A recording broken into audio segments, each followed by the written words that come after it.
Well, just watched the Tszyu Brian Mendoza fight from Australia. I'll tell you what, that Brian Mendoza's one tough motherfucker. He took some fucking punishment in there. I thought he was done for a couple of times in that fight. But he kept pulling it back, and I was just like, he was taking those punches. I mean, he held his own against Tszyu probably for the first maybe 4 rounds. He was landing some good shots of his own, a couple of good straight rights. He was matching Tszyu, for punches, and I thought, oh, this will be quite interesting.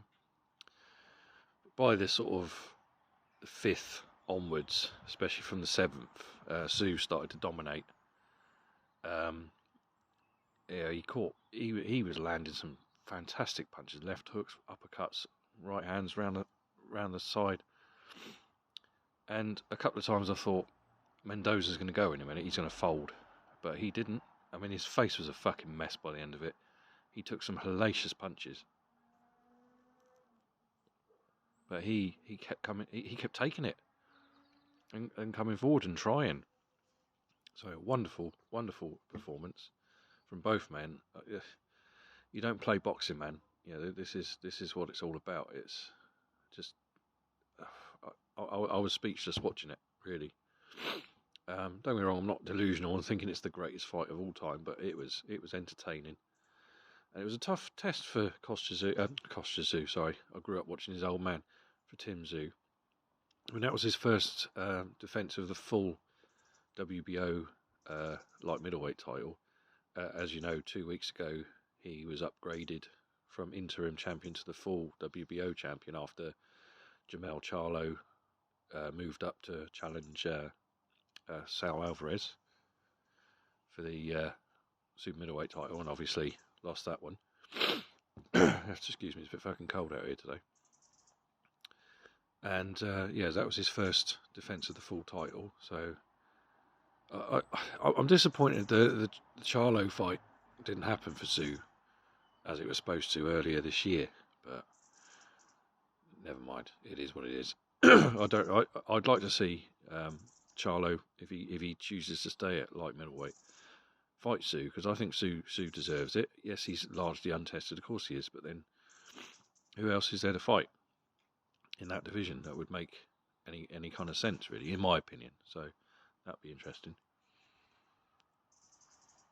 I also saw the Janibek fight. I will not try and pronounce his surname because I'll butcher it as I do, but we all know Janibek, Kazakhstan sensation, WBO middleweight champion. He's just added the IBF title to his haul. He stopped Vincenzo Gautieri in 6 rounds. Dominant performance, nothing really to crow about. Gautieri, he kind of ran out of ideas quite early, from what I saw. Janibek was just whipping that jab out, whipping that left uppercut so fast with that left uppercut. It's unreal. I don't think it's been a long time since I've seen anybody who can just land an uppercut just so quickly, bang bang, like just out of nowhere. I mean, early on he landed it a few times, and you could see Gautieri was just like, "Oh, don't know if I want too much of this," and he kind of went on the defensive after that. And it was only a matter of time, really, before he stopped him, from what I saw. And the referee jumped in the 6th. Gautieri just wasn't defending himself, let's be honest. He wasn't he'd been shaken a couple of times and staggered. He didn't go down. His face was getting a bit swollen. His left eye was a bit swollen underneath, but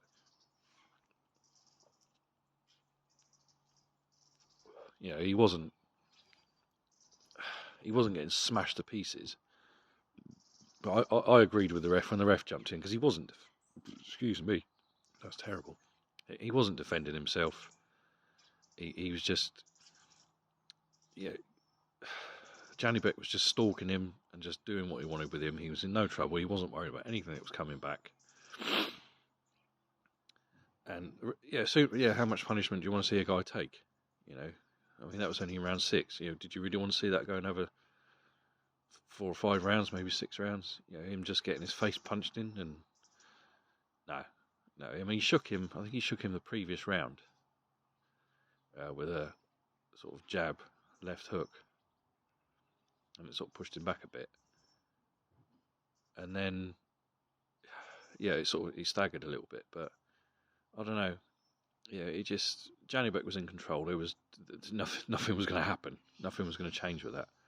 So, good win. He's now the unified WBO and IBF champion.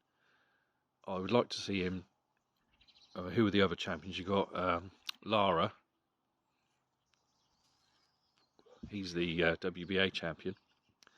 And of course, you got the other Charlo, Jamal. He's the WBC champion. Well, he shouldn't be, in my opinion, because he's not defended the fucking thing for years. I mean, I can't remember the last time I actually saw him fight. It's been a couple of years at least maybe 2.5 years. So why the WBC haven't stripped him? But then again, the WBC are very erratic with their rules and their rulings and things like that. I mean, like I say, Tyson Fury should have been stripped by now, but he's still got the title, and there's no mandatory for it. Yeah, there's all kinds of red tape bullshit with the WBC, and I don't like the WBC. I don't particularly like the WBA either, as you all know. I think they're a bunch of fucking idiots, crooks. But there you go, that's what it is. But again, it astounds me why Jamal Charlo is still the WBC middleweight champion when he doesn't defend the fucking thing. You know, it's unreal. It is unreal. But I don't think they'll go either. I think Lara might, because he's getting on a bit, and it might be a last hurrah, so he might go for the unification. But I don't think Charlo will want anything to do with Janibek. Janibek's been avoided for I mean, he's only had 15 fights. Unified champion. He's got power in both hands. He's difficult to look good against, and I think somebody like Charlo will probably look at that and think, maybe not. I'd like to see it, but that's the reality of professional boxing, especially these days. Now, the other thing that happened last night. Now, as you know, any of you who listen to some of my videos know, I don't particularly like influencer boxing. I haven't got a problem with it. It's easy money for them. They make mega bucks for this thing, and there are a lot of people out there who watch it. Now, I wouldn't pay for it. I certainly wouldn't pay for it. Jesus Christ, you're asking for trouble. Fucking really. Anyway, I saw the main event between Tommy Fury and KSI last night. I didn't pay for it. I found illegal means to watch it, and I was thoroughly unimpressed. 6 rounds of hugging and swinging wildly and just nonsense. I was laughing watching it. I was around at a friend's house, and I was just laughing my arse off. Like, this is supposedly boxing, is it? This is what passes for boxing. This is what has been taking up all the fucking headlines and all the boxing websites I look at. No mention of Tszyu. No mention of Janibek. No, it was all KSI and that fucking clown Tommy Fury. And I was just laughing. I thought, anybody who paid for that, anybody who paid their hard-earned money for that, you fucking deserve everything that comes to you, because clearly you have too much fucking money, and clearly you haven't got your priorities right. I mean, has no one learnt? All of these influencer shows, from what I've read and clips I've seen, have been a fucking joke. I saw highlights of the when Tommy Fury beat Jake Paul back in February, and I was just thoroughly unimpressed with the whole thing. Bear in mind, Tommy Fury is supposed to be the professional. I mean, he's only had 10 fights, for fuck's sake. And people think because he's a Fury, that automatically makes him a top professional. Well, I hate to break it to you, he's not. He hasn't beaten anybody decent. And that fight last night was shameful from both men, KSI and Tommy Fury. You know, if you want to see grown men hugging each other and occasionally throwing a punch at each other, then that's for you. But people like me, I was just like laughing. And then I saw all the comments on the Instagram and YouTube things, basically crying and whining. Oh, I paid money for that. Oh, I'm so disappointed. What the fuck did you expect? What the fuck do you expect from people who don't take boxing seriously? Because they don't, let's be honest. and are only in it for the money and don't train properly, half of them, and they have no technique, and they just go in there and they flail their fucking arms around, or they hold on to each other, or they just... And I saw little highlights of that fucking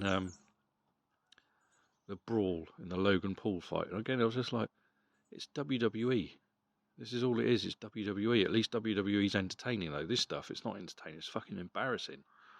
Anybody who watched any of that and thought, oh, that was money well spent, you're a fucking mug, honestly.